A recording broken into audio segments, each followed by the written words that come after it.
بادشاہ تھا, اس کا باپ بڑا کامیاب تھا تو وہ بڑا ناکام رہا.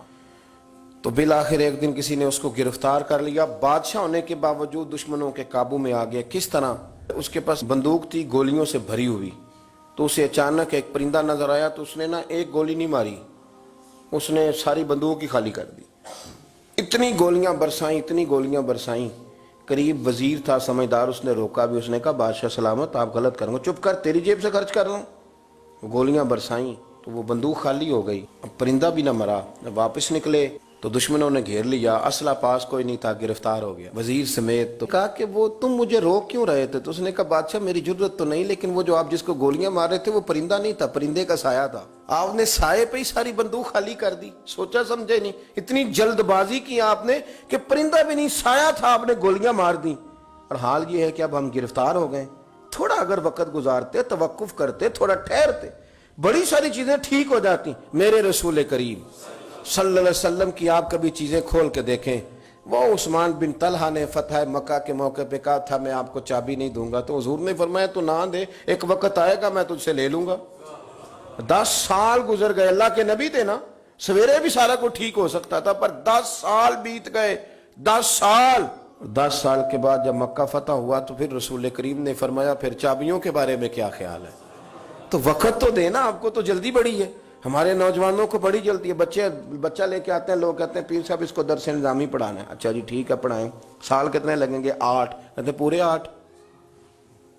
ہاں جی پورے 8. پورے 8 سال. تو میں کہتا ہوں 8 سال میں بھی یہ عالم نہیں بنے گا. میں صحیح کہہ رہا ہوں. درس نظامی جب بچہ پڑھ لیتا ہے تو اسے علم پڑھنے کا طریقہ آتا ہے. پھر ساری زندگی مطالعہ کرنا ہے, پھر ساری زندگی ریسرچ کرنی ہے, پھر کتابیں پڑھنی ہے, پھر محقق بننا ہے. ورنہ آپ کی تعلیم مکمل ہوگی لیکن آپ کے لفظوں میں کچھ بھی نہیں ہوگا. اس کے لیے آپ کو پڑھنا ہے, ساری زندگی سیکھنا ہے. اور میرے نبی پاک علیہ السلام نے جو ہمیں کہا تھا نا کہ ماں کی گود سے لے کر قبر کی گور تک, حضور اتنا لمبا پیریڈ دے دیا آپ نے پڑھنے کا. ہمارے ہاں تو جو بندہ 6 مسئلے کل سن لیتا ہے مفتی اعظم ہو جاتا ہے. اگر 2-4 اردو کی کتابیں بھی وہ سیدھی پڑھ گیا تو پھر وہ کہتا ہے مولویوں کی پتہ ہوئے, تو میں نو پتہ ہے سارا. سیدھی پڑھنے لگ گیا نا, ذرا صحیح لائن پوری پڑھ لیتا ہے تو اب کہتا ہے مولویوں چھوڑیں آپ, یہ جلد بازی ہے. اس سے آپ کی طبیعت تکلیف, زندگی میں ٹھہراؤ پیدا کریں, تھوڑا روکیں.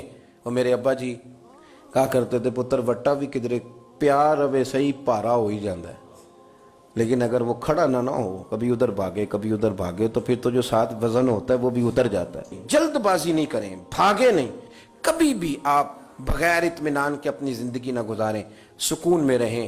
آپ اس دین کے ماننے والے ہیں جو بڑا ہی میٹھا ہے, جو بڑا ٹھنڈا ہے, جس کے اندر راحت ہے, جس کے اندر سکون ہے, جس کے اندر خوبصورتی ہے. امام مالک رحمۃ اللہ تعالی علیہ بڑے خوبصورت آدمی تھے. تو دور دراز سے لوگ ان سے ملنے آتے تھے. دور دراز سے جو لوگ ملنے آتے تھے تو ایک درویش ان کی خدمت میں حاضر ہوا کرتے تھے, شیخ یحییٰ ان کا نام ہے. تو وہ فرماتے تھے کہ ہر بندہ سوال پوچھتا تھا تو میں چپ کر کے بیٹھ جاتا تھا. مجھے کسی نے کہا کہ آپ کیوں نہیں کوئی بات پوچھتے؟ تو میں نے کہا مجھے مزہ لینا ہے اپنے شیخ کا. کہا وہ کس طرح؟ کہنے لگے دیکھنا وہ خود پوچھیں گے کیسے آئے ہو, کہاں سے آئے ہو, کوئی بات تو نہیں کرنی. تو کہتے ہیں یہ تو مزہ تب آئے گا نا جب چپ کر کے بیٹھیں گے. کیا کہا تھا کسی نے؟ چپ کر سن تے موتی مل سن, تے ذکر کریں تے جے پاگلا مانگو رولا پاویں, نہ موتی نہ ہیرے. تو ہم تو شور سے چیزوں کو جیتنا چاہتے ہیں, تو شور سے چیزیں جیتی جا سکتی. جتنی طلاقیں ہوتی ہیں جلد بازی کی وجہ سے ہوتی ہیں.